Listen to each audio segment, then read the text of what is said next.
मैं पिछले कुछ दिनों से इस बात को बार बार दोहरा रहा हूँ कि 4 प्लैनेट्स आपके इस वक्त 11th एंगल पर हैं and this is a super support from astrology side. उन 4 सपोर्टिव प्लैनेट्स में से एक प्लैनेट जिसका नाम मरकरी है वो अब आपके 12th एंगल पर इस फरवरी के पहले हफ्ते में मूव कर जाएगा। अपनी स्पीड के एतबार से वो 11th एंगल पर अब नहीं रहेगा। मरकरी शाम की हालत में है। शाम मतलब अब ग्रूब होने के बिल्कुल करीब करीब है और इस हफ्ते वो ग्रूब हो जाएगा।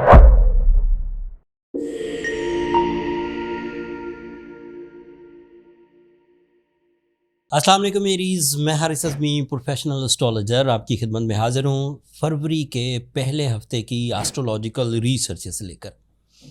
दिन गुज़रते चले जा रहे हैं एरीज़। आपको अपनी सलाहियतों को अच्छे तरीके से जज कर लेना चाहिए। वक्त हमेशा सलाहियतों में मैच्योरिटी पैदा करता है। जो दिन एक दफ़ा गुज़र जाता है उस दिन के तजर्बात आपकी ज़िंदगी में नई नॉलेज, नए एक्सपीरियंसेस, नए लेसन्स क्रिएट करती है। मैं पिछले कुछ दिनों से इस बात को बार बार दोहरा रहा हूँ कि 4 प्लैनेट्स आपके इस वक्त 11th एंगल पर हैं and this is a super support from astrology side. जब 4 प्लैनेट 11th एंगल पर हों तो टीम वर्क के लिए आसानियाँ पैदा होती हैं। सडन गेन्स, छक्का लगना जिसे कहते हैं, वो इंक्रीज़ हो जाते हैं। अपॉर्चुनिटीज़ कैश होने लगती हैं, ज़्यादा अपॉर्चुनिटीज़ मिलने लगती हैं। एक से ज़्यादा सिम्मतों में आपकी कामयाबी का रुझान पैदा होता है।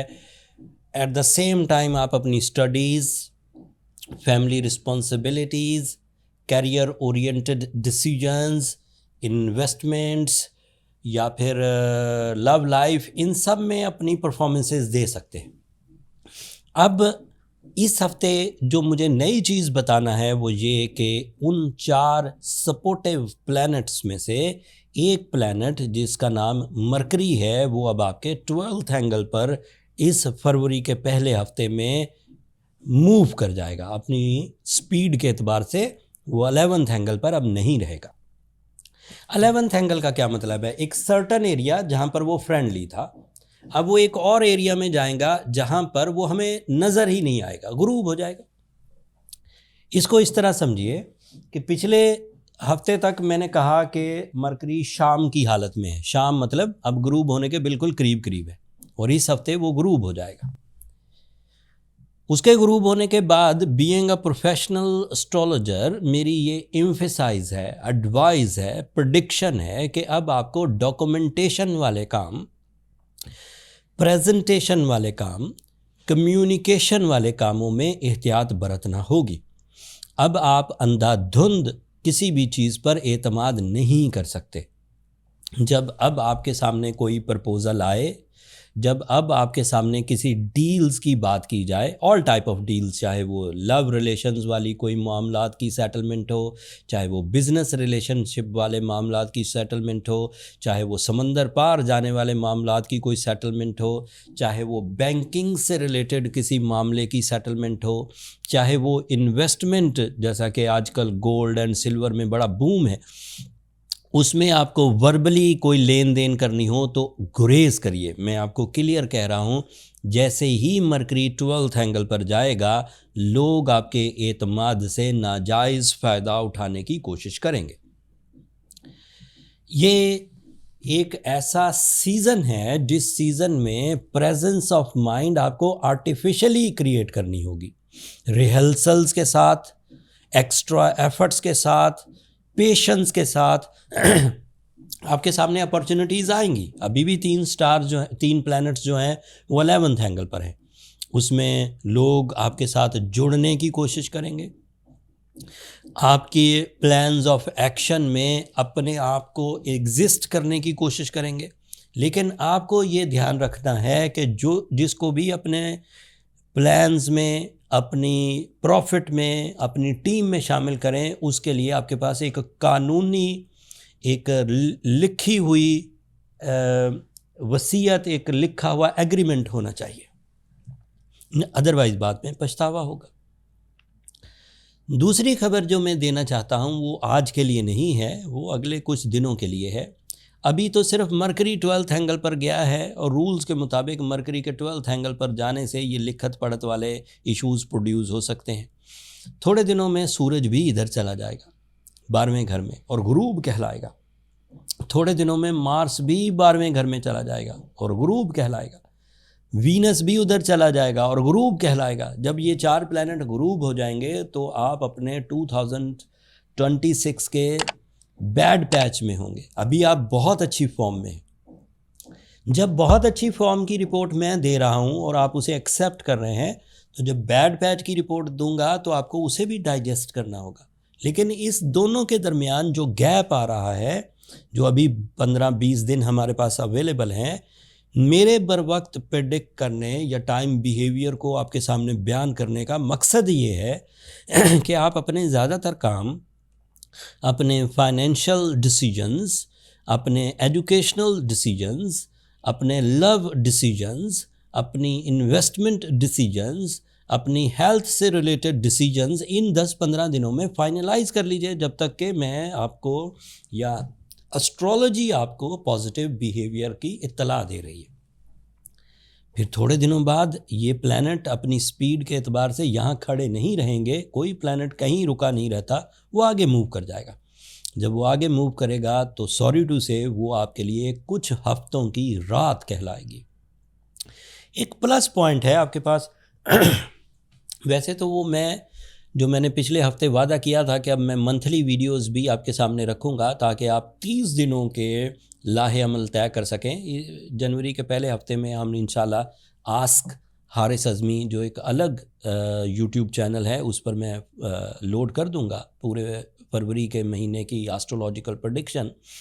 लेकिन कहने का मतलब ये है कि जब आप बैड पैच में होंगे, approximately 3rd week of February में, उस वक़्त रमज़ान भी चल रहा होगा, तो आप ज़्यादा ख़तरे में तो नहीं हैं, बिकॉज़ रमज़ान की ब्लेसिंग्स, बरकतें, खैर आपको बहुत हद तक रिकवर कर देंगी। लेकिन फिर भी एहतियात ज़रूरी हुआ करती है कि आप अपने प्लान्स को अक़ली दलाइल के मुताबिक, अक़ली फ़ैसलों के मुताबिक सेफ़ रखें। बाकी बरकत भी आ जाएगी, तो इधर से आपने अपने अक़ल से भी काम लिया होगा, मामलात काफ़ी हद तक बेहतर हो जाएंगे।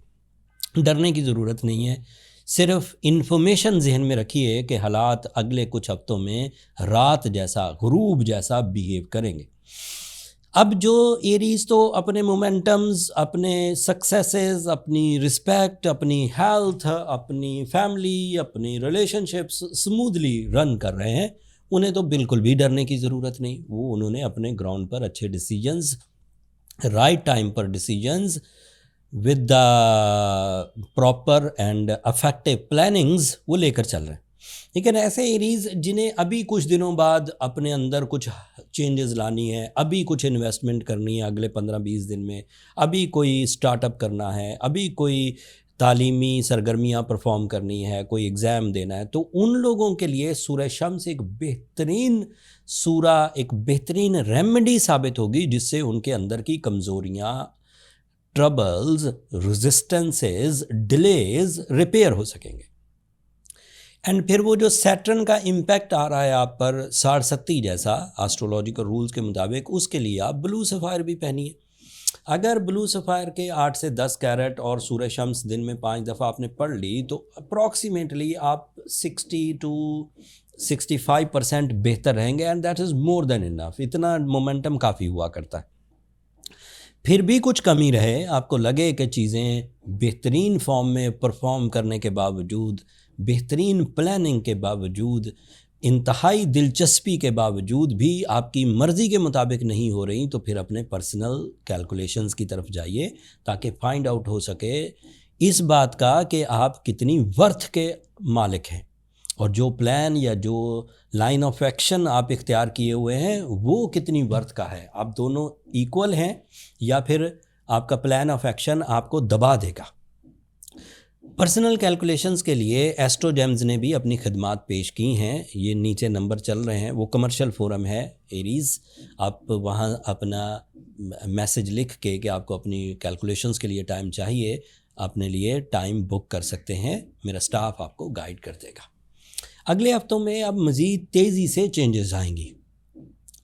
उन चेंजेस का वीकली वीडियो का ज़िक्र तो मैं इसी चैनल पे करूँगा, लेकिन 30 डेज़ यानी कि एक महीने का जो एस्ट्रोलॉजिकल चेंजेस हैं वो फिर मैं आस्क हारिस अज़मी के नाम से जो हमारा चैनल है उस पर पेश करूँगा। आप एक नज़र उसे भी देख लीजिएगा। अगर मेरी ये पेशंगोइयाँ, वक्त का समझाना, अल्लाह ताला की नेमतों और आपको अलर्ट करना आपको पसंद आता हो तो अपनी दुआओं में मुझे और मेरी टीम को ज़रूर याद रखिएगा।